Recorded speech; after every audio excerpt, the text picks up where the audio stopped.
Oh, I am live. We are back for day 10.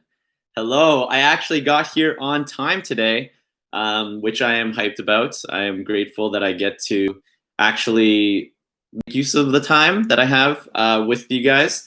It is so interesting to be able to get to a point where every other day I've been, running a little late or scattering and going around, and today I actually was here early, and it felt weird. It felt so different to be just like sitting here and I'm just like, all right, I guess I'll do this or that, but just like waiting, and usually I'm just scattering and running around. So it feels good to be able to actually today have shown up on time and present and just being aware of that and making value of the wonderful experience of being able to share myself, especially at the end of the night. So today a lot happened. It started off interesting because last night I had set I actually forgot that I had a meeting at 11 this morning with some of my friends. We do this thing called Real Talk. And I'm going to get deep into that because that is something that I hope everybody gets the opportunity to do with some of their friends. But I didn't actually set my alarm for it. And then my phone had died. But somehow I woke up at exactly 10:47, which was right before I was supposed to go on for my 11 o'clock Real Talk. So I was supposed to be there today. It was amazing. It is such an incredible space that we've created with it's myself and three other people. And the whole idea in the beginning was just having a space where we can open up and share and have discussions and philosophy stuff that like we don't usually get to talk about with our friends. Wow. It is just such an important space now because like multiple times, even today, we were like, there was people crying in the session because we're able to just unload so much of our emotions. We get to be so honest. We get to be so seen. Having that type of environment and knowing that we have a place where we can express ourselves truly and authentically, and just being able to admit things that I felt afraid of admitting previously. And that actually empowered me later tonight in a different meeting to talk about something that I wasn't really ready to talk about. So the thing that I was really nervous about talking about was the idea that like I've been working on this thing called Saturday School for the last like, I guess like, 6-7 months or whatever. It's been a while. And we finally had like a reading where there was like 16 people in the room. There was 12 different characters and 4 writers and creators of us. And everybody had a role. They're just reading their lines and all that kind of stuff. And all of this work has been put into it, into the pilot script, into like all these meetings and all this kind of stuff. And then today in the Real Talk, I was like, I don't even know if I want to make a TV show. Right? Like imagine that. Like I just worked so hard and spent all of this time. And I'm like, is that even something that I really do want? Like, I don't even know. Right. And sometimes I just end up like working on all this stuff. And then I'm like, is that even the direction that I want? But like just being able to say that out loud, that's empowering me to say that right now, which I've been keeping inside of myself this whole time. And then earlier tonight, I said that to the actual team that's been working on Saturday School. I'm like, I don't even know if I want to be creating all of this stuff. There's all these other things that are trying to get my attention, So it's like, it's hard sometimes to just like admit these things to myself and like to actually be able to just be open about it and share that. It just made me feel very empowered. It made me feel like I'm just going to be doing the best thing that's for like myself as well as the community of people that I'm connected with.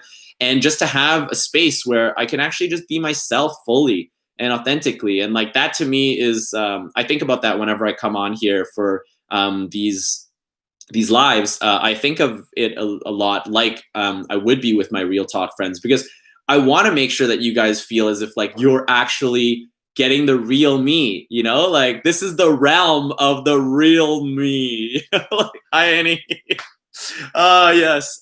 So the idea of being able to actually like be fully myself, like it is exciting, and to do that with social media or like online presence of some time, it's kind of exciting. It's kind of like awesome because if I didn't have this space, a lot of times this stuff I would either be writing it down and like into paper but like this is my chosen medium is talking shit. I love speaking. I love connecting to my words. And like other people say like, oh, you can only communicate yourself like 30% through your words. It's like, for me, I think it's more, like I just love words. I love writing. I love like connecting to that. And he says, I completely forgot about Vlogmas today. Oops. That's totally okay. Like you give yourself a break. It's no problem. It's all good. We're just in the process. We're all just creating.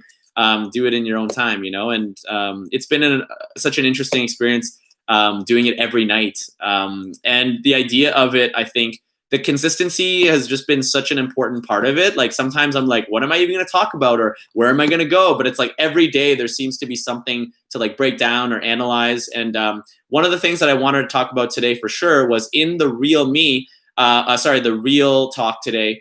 We were actually discussing the idea of how all the work that we're putting into as artists, it's like such a powerful reflection of the other side of it. The idea of actually being like our actual self, like the artist part of ourselves is like an amplification of like what we are as these humans, right? So for me, it's like being able to actually connect to that and like have art kind of guide me in the directions that I am. That's what I've already been doing, right? At the same time, like sometimes I felt like it could be a crutch as well too, where I'm not able to actually feel the things that I truly am feeling. And that's where I do get so much value out of like just sitting in my emotions and not like forcing myself to move forward into something. One of our friends actually today was talking about how sometimes you just got to suck it up and just do what you need to do and do what you said you're going to do. Why do you need a break? Like just laying in bed, and it's just like pushing ourselves in that way. But like then we're not fully showing up, like one of the other people in the Real Talks thing actually canceled last week. And then she was able to show up so beautifully and bountifully today because she really wanted to be there, and she was able to show up as strongly as she can, and us not judging her or being like, oh, you shouldn't have missed this or whatever. Like to not have that judgment was so important, because that's something that I feel like I can use in my relationships and dating relationships, especially as well. These expectations of people having to do certain things,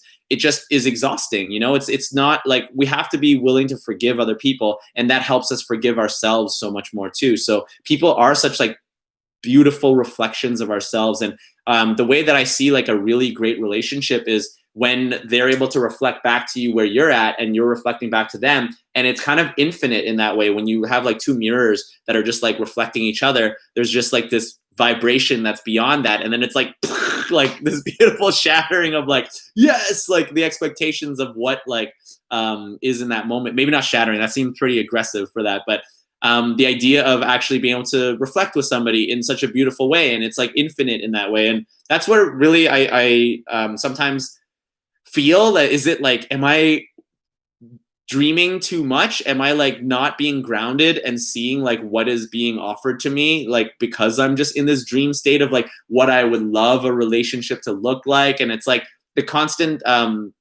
push and the pull of that, like what's connected to like being grounded and like supportive and like strong in like what I actually am, compared to the other side where it's like, oh, but I have all these dreams of what I'm wanting, and half the time I don't even know if these dreams are actually my dreams.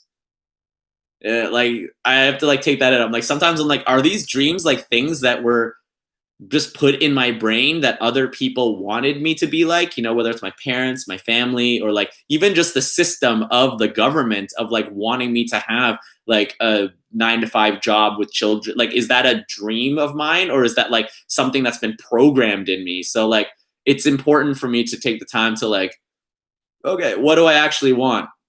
Because sometimes I get pulled into this, like I was saying with my projects and stuff, sometimes I'm like, oh, I'm just going to do it. And then I'm doing it. And I'm like, do I even actually want to be doing this? Like, is that something that I actually am enjoying? And I think that that's come up a couple times with these Vlogmases. I'm like, am I just doing these because I'm stubborn and I'm just going to like power through it like a psycho? Or is it actually something that I'm enjoying and I'm actually getting something out of it and I'm like able to grow inside of it? Like, that's a good question, and that's something that I'm analyzing or thinking about and figuring out as we go along. But so far it's been pretty good and it feels right. And I am grateful that I get to be able to be in a position to feel comfortable with these and to be able to share the things that I'm learning inside of with my especially my friends in the Real Talk group. Like, we're so when we're all together in that group and the way we're able to open up with each other and the way we're able to be so candid, there's such a beauty to it, and there's so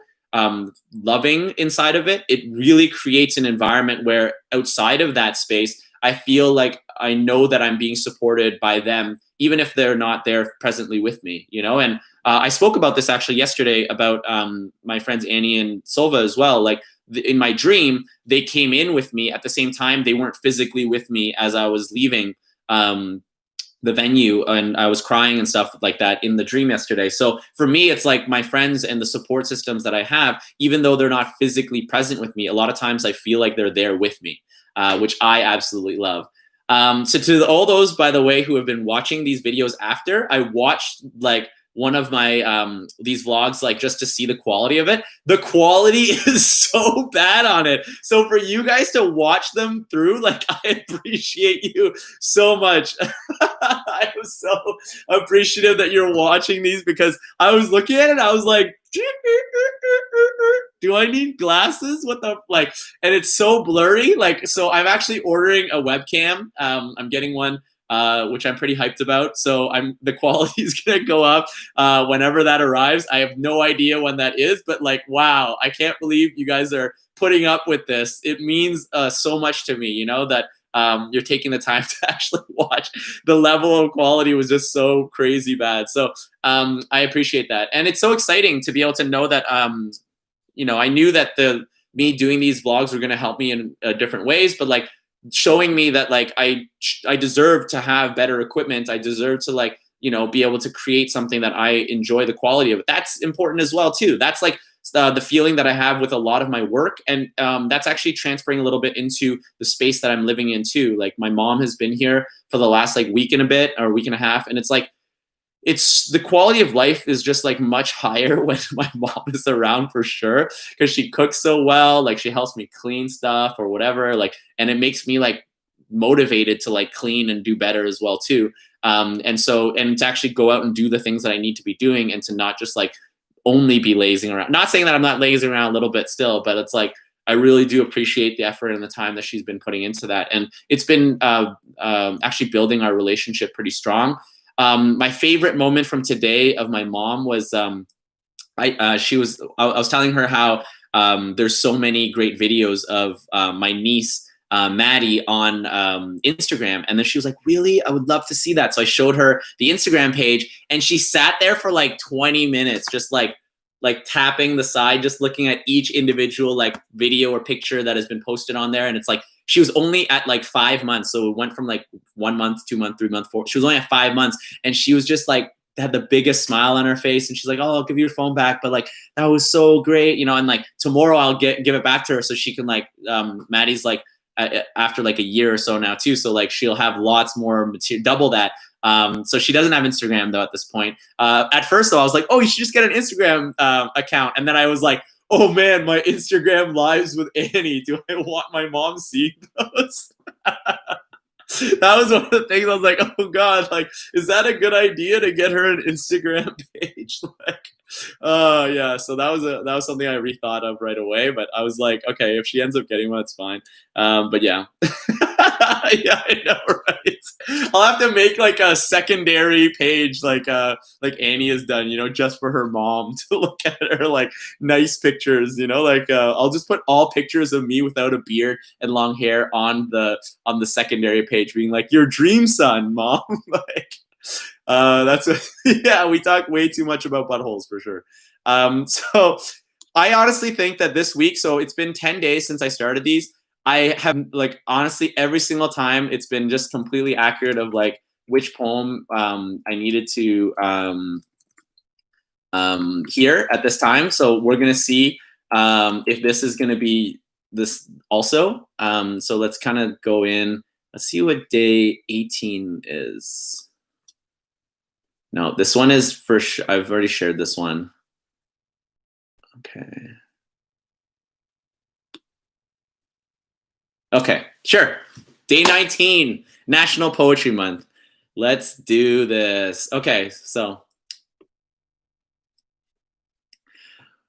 Words racing, paused spacing, capture my own distracted attention. This demand for constant progression challenges acceptance, finding peace. There needs to be work put in, studying content, stagnancy resent, pulling away from digression, walking towards investment, advancing personal conscience. How is the experience being processed? These stories are revealing character, ensuring we make use of our own plot, building tension until climax, coming down moments we own, finding contentment in our choices. The falling action, the denouement, final summary, the conclusion. Reflective nature, contemplative fire, crackling, bursts of now, stick flips, wood logs in, each person's glow their own, where they came from, the wrinkles on their faces, the fallen graces, all the places revealed. The wind blows smoke towards wherever I sit, coughing, gasping for air, become aware, realizations of breath inhale, the exhale, blinded by romanticization, presentation, truth shall set me free, form, flow. Fee, fi, faux, fum, frankly formidable, honestly successful, finding frequency, vibrating at our peak velocity, ferocity abilities, what we can do with passion, projecting light into darkness, showcasing the lives lived, gold given, continuing to create platforms, present happenings, push boundaries. Where can we go from here? The jumping off point, the leap of faith, the fullness, contentment, absolute joy, consumed in ego, not able to see the weight lifted and gifted, care package, share in greenery. For 20 days, help rearrange this stressful craze. What's left, take breath, inhale. Getting higher, receiving what's given. Unexpected kindness, the most beautiful of all. Giving our all, picking up the call, ready intently with purpose. The reason I'm here. The step-by-step becomes clear. Writing my heart is near. Okay. Let's go. There's so many, like, it's interesting because it's like so many things that sometimes like I just need to hear. I need to like call myself in about connecting to, like the idea of like this demand for constant progression, like this idea of like growth is so important to me that like I put so many eggs into that basket. And like even today during my meeting, I I just read what you showed. But yes, I had like this moment in my meeting of like the Saturday school stuff being like, hey, like, are you guys okay? Like, I want to make sure that like we're taking the steps that we need to like progress and all that kind of stuff. And they were like talking about how they were just grateful that they were on the project and they were happy that where we were at. And like, there's no like the stress that I was putting in. There's no like demand to have like this result at this exact time. And it's like something that I have to keep reminding myself of, you know, like this idea of like, just got to keep pushing and pushing and put like that's kind of similar to what we were talking about in the real talk as well too. It's like we kept showing up physically, but we weren't showing up emotionally. So we were just like an avatar of like what we thought that we needed to be, just being like, hey, I'll do it. But it's like we weren't doing it like with passion. We weren't doing it with like our truth. Like we weren't actually present with it.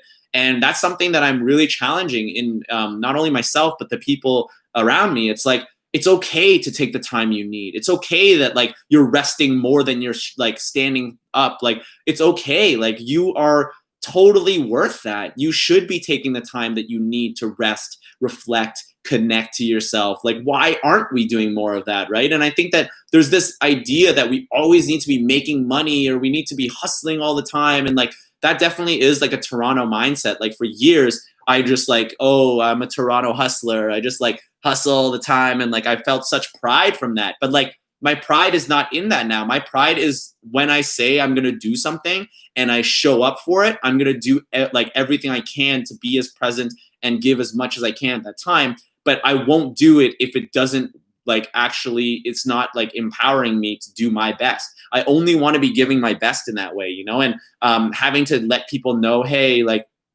I'm not going to make it today. Like, it's not an easy conversation to say no to people. It's not an easy conversation to ask for space.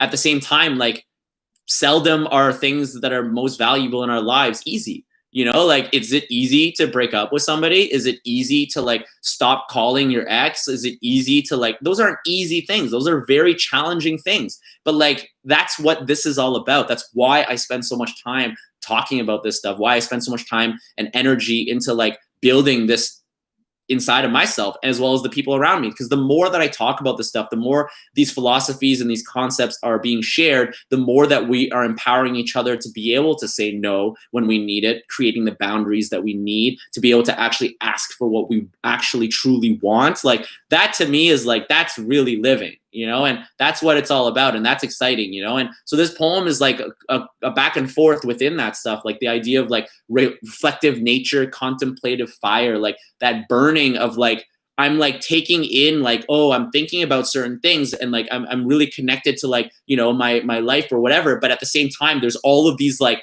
the more, even though I'm like thinking about this and taking the time or whatever, there's these bursts of like, now this idea of like fire that's there that I need to tend to as well. And so that was really important for me to like think about too, the idea of how I'm thinking about things and I'm reflecting on things, but like I also have to make sure that I'm present too. It's like this beautiful balance that we're constantly in, right? And that to me, like some of the best relationships I have are all based on that. I'm so present with them, but I'm also taking the time and the energy to be able to like reflect on what it is that connection is, how we're able to like empower each other and make each other better. Because that's what it's all about, right? Is it not? Like, shouldn't we be progressing in that form? And I'm not saying we always got to be progressing. That's what I was talking about in this poem. But I'm really grateful though for my past self to have written this type of shit, to be able to like have messages for me now. And the idea of taking leaps of faith and how like my ego consumes myself, like that was another line that was inside of this that like really stood out to me. Like the idea of like not being able to see like the actual what's being presented to me and the gifts and the weights that I've already taken off my shoulders. Like I've done so much work already. Like I've already removed so much. Like, why am I walking around the same way as I was previously, you know? And that's something that I'm learning inside of. It's like, you know, maybe these steps and this work that I'm doing, like I need to be spending more time also acknowledging how great it is that I have done, you know? And it seems interesting too, because obviously it could come off very like cocky, being like, oh, look at me. And like, I came so far but it's like, it's important to be able to acknowledge the growth that we have and like being able to have confidence in that. Because how can we in our own time reflect on things and be confident inside of that? You know, if we can't be fully confident on our own, how can we be in stressful, anxiety-filled situations where other people's anxieties are like placed upon us and they're like freaking out? And then like, how can we connect to a place of calm and strength if we haven't done that on our own as well? So it's like all the work that needs to be done behind the scenes. And like everything that I talk about, it's back connected to the stage. People only see the 8-minute showcases or like 15-minute like middle spots that you do in stand-up. Like they don't see like the fucking hours and hours and hours of preparation that you do, practicing the lines, connecting to like the material, writing the material, workshopping it with your friends, like doing it on shittier shows until you get to like, people don't see that, but that's what it's all about. And using that as an example, I can feel so connected to the idea of doing that in our regular lives. We need to, right? So that to me is like been really, I'm really happy that I've been able to reflect on this stuff and connect to it. So I'm actually going to go into the next segment. You guys know what it is. After 10 days, it is still my favorite segment because I never know what the heck I'm going to find in this. It is the bag of random items from my Pawpaw's closet that we were going to donate. I love that in the way I say it. It's like as if there should be like bright lights that come on. Back to Pawpaw's closet. You know, like it's like a game show of sorts. Everybody brings items from their grandparents' closet and they share them. Woo, clothing swap. So if anybody out there does like any of these items, do let me know. Okay, I don't know whose bag this was, but they're all dresses. There's so many dresses. Check this out. Guys, look. Check this out. I don't know. There needs to be maybe something like to come like, this is like pretty, all right, pretty good. Pretty nice. Okay, cool. It is it's all in Chinese. It's size 9. Size 9. It's actually written in Canto. It's backwards, I know, but there's a beautiful image. Please try this on. I can't fit this. Look at this waist. Look at this booty. This is not happening. This one's not happening. I'll try some stuff on though. I'll put something on for you guys. Okay, that is fun. Okay, let's see what's next here. What's next? Okay, this is way more possible as a try-oner. This is definitely a try-oner, guys. We found a try-on one. Okay, so this one is, I think we've already had a design of this one before, but it is a polka dot one. Okay, I'll try this one on for Maggie. Thanks for coming out, Maggie. I love she's already so aggressive. She got it for 1 second. She's like, please try them on. She's like, make it work. Make it work. No, don't text mom to come in and look at me.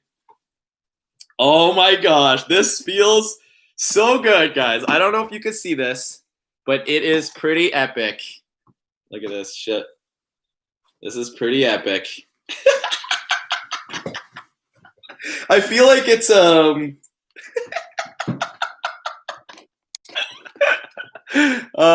man.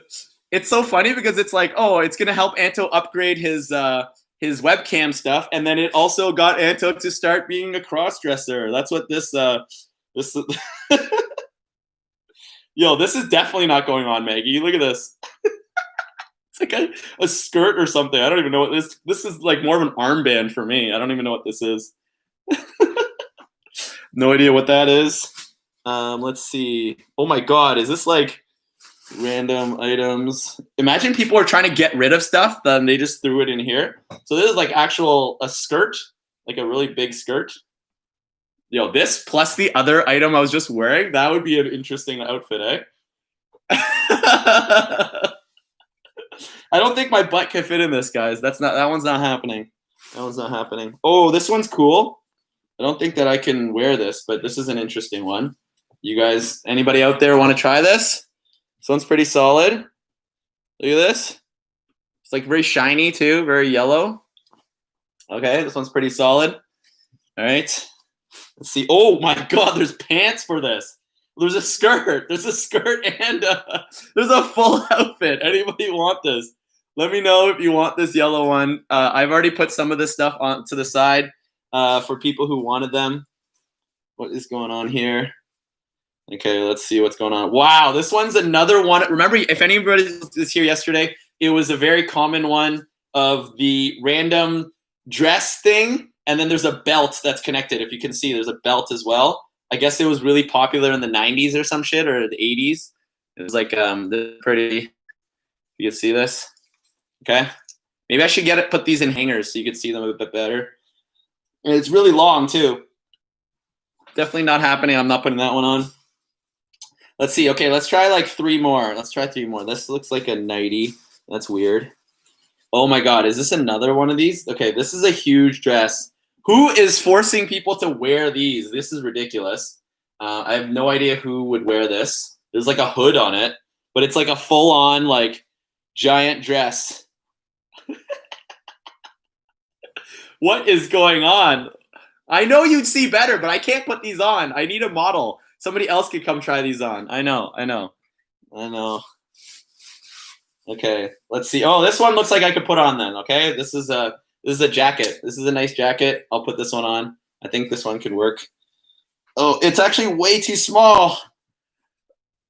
That one's not happening. That one's not happening.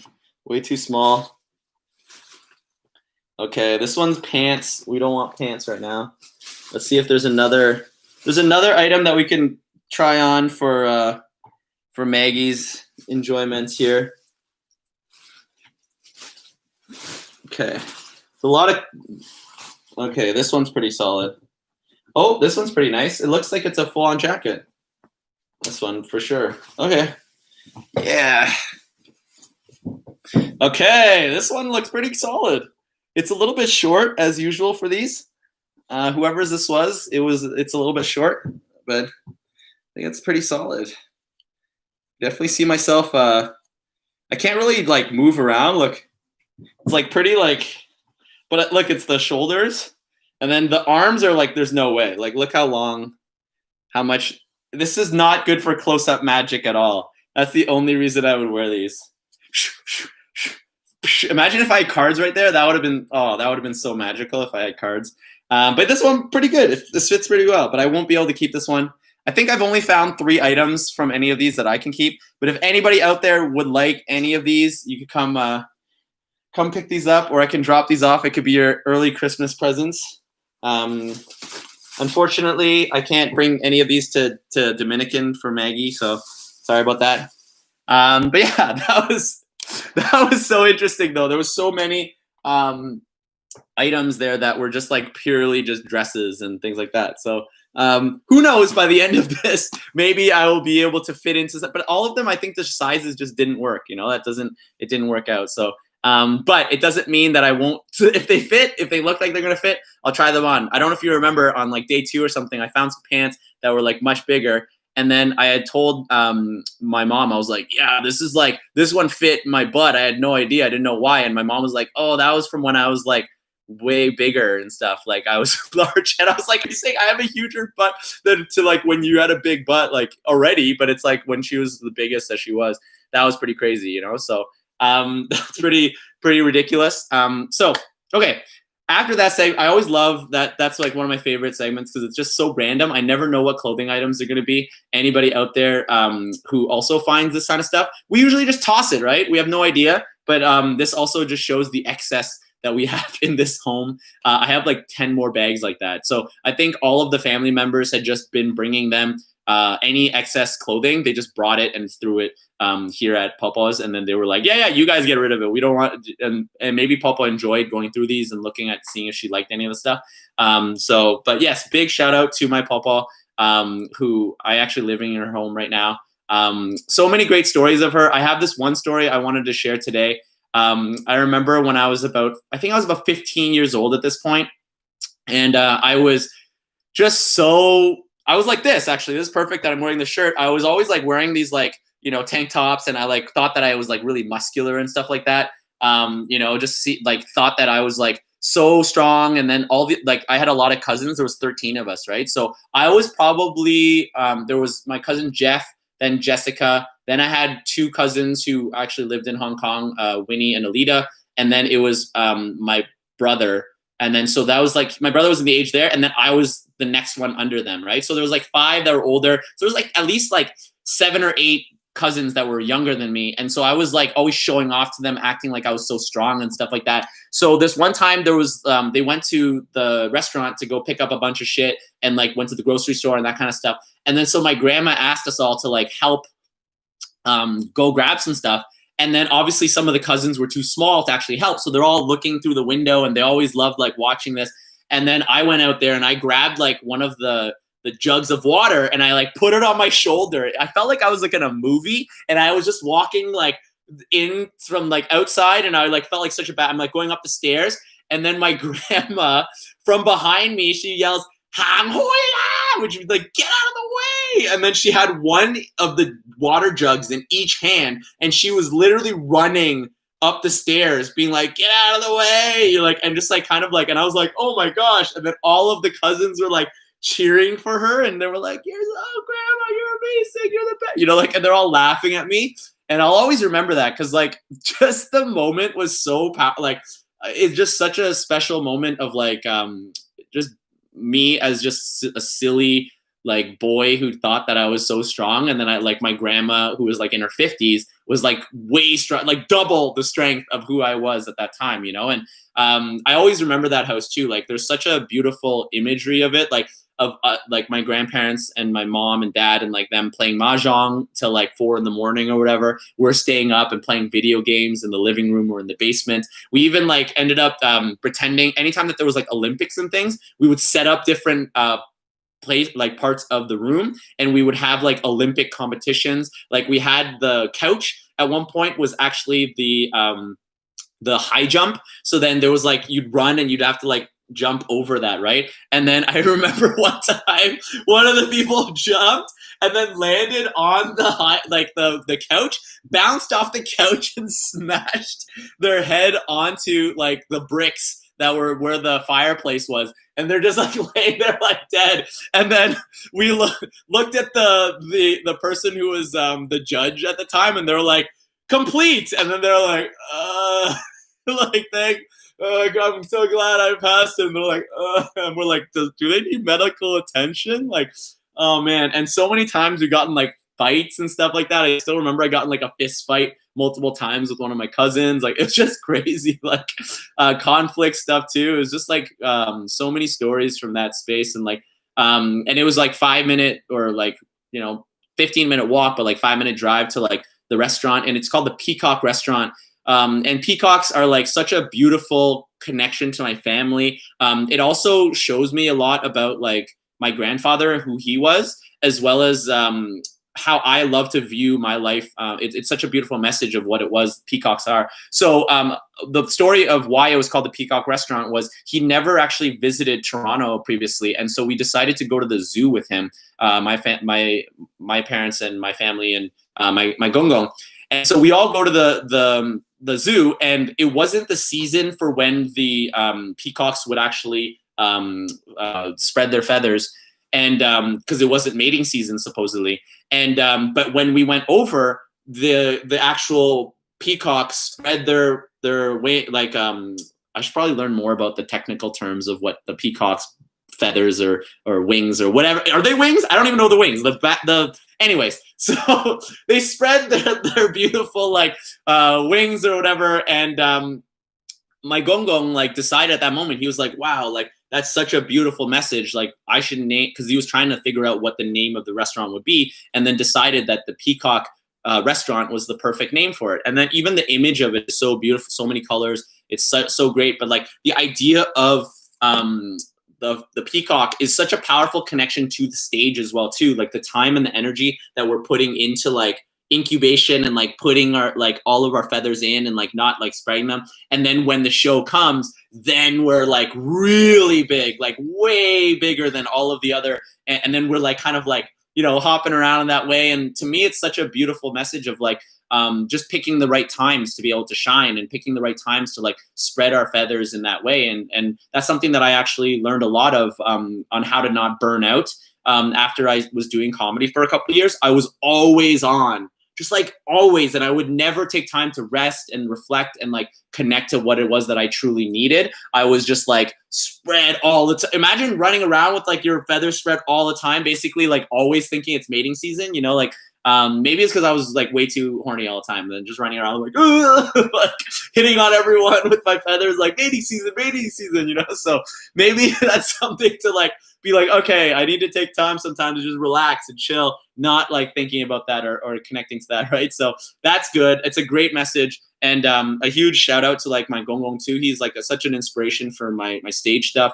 And he really gave me my voice because I was so scared to like share on stage for so many years, especially in comedy. And I'd been writing for so many years. And then when his eulogy came, it was like, it made me have to do that. And it was just such like a beautiful gift, And so now it's been 13 years. And it's like every year I feel like I'm learning so much more about the stage. And even at this point, I'm realizing that my role is like, I spoke about this before, but the idea of being like the troll under the bridge, that connection of actually like setting people up for this beautiful bridge that they're walking across, but they have to walk across themselves. I question them. I ask them questions to like prompt them to make sure that they're prepared to understand what's on the other side of this. And the stage in itself it's not a super forgiving place a lot of times. So for us to be able to be there to support each other, especially the way we do on Free Flow, is so beautiful and so powerful, and hopefully it makes us so that people feel more comfortable, but also understand that that comfort isn't where they should always stay, because we should be pushing ourselves just a little bit when it comes to the stage, because there's a lot of exploration and a lot of fear that's being conquered when you're up there. So it's not just about feeling comfortable. Comfort is more so like when our wings are down in that way, and then when we can step forward and allow our wings to and our feathers to be spread that way, that's when we're able to really like explore and see what's going to happen and be curious in that way. So that's a huge point of just thinking about that really like helps me with connecting to what I've been learning in the last like couple days, and just being able to think of it through my gongong and like his influence on me. It's always so beautiful. Like there's just such a strength that I find when I think of him now. And it's interesting because when he did pass, I felt such weakness, and I felt as if I couldn't do anything, right? At the same time, like what I'm realizing is that the more that I share his stories and the more that I share like his influence on me, that's like his legacy continuing on, right? And even for myself, like that's why whenever I connect to my niece Maddie or like the kids that I'm working with and stuff, like I want to be able to leave such like a beautiful impression with them, because I want our stories to continue on. I want these lessons and these things that I'm learning to be able to continue on even after I do pass, you know? And I've always never been fearful of death either. That's something that's interesting. And I think that that's why now a lot more I feel stronger in it, because it doesn't, just because our physical sense has like passed and we've died, it's like that's like maybe when I was like, I remember when we were maybe in my teenage years, I was a little bit more, but like after a while, it was like, you know, that type of mindset of fear in something that I have no control over.